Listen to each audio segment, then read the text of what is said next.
Welcome. If you're looking to take control of your Discord experience and want to disable the sync appearance feature with your computer, you're in the right place.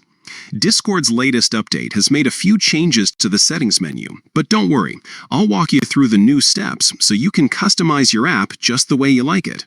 Let's get started. First, open up your Discord app on your PC. Make sure you're logged in and ready to go. Once you're in, take a look at the bottom left corner of the screen.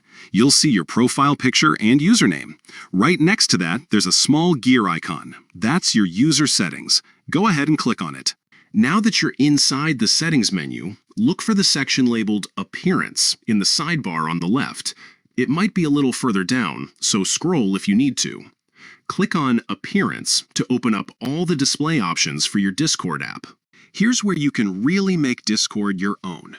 If your Discord is currently set to sync its appearance with your computer, you'll notice that the theme, like light or dark mode, matches whatever your system is using. To change this, simply look for the theme options. You'll see choices like light, dark, and sometimes even a special mode depending on the update.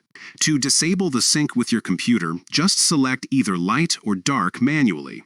By choosing one of these options, Discord will stop following your computer's appearance settings and stick with whatever mode you've picked. You'll see the change happen instantly, so you can preview how everything looks right away. And that's it. You've now successfully disabled the sync appearance feature on Discord. From now on, your Discord will always use the theme you selected, no matter what your computer is set to. If you ever want to switch it up again, just repeat these steps. Thanks for watching, and if you found this guide helpful, don't forget to like and subscribe for more tech tips and tutorials. See you in the next one.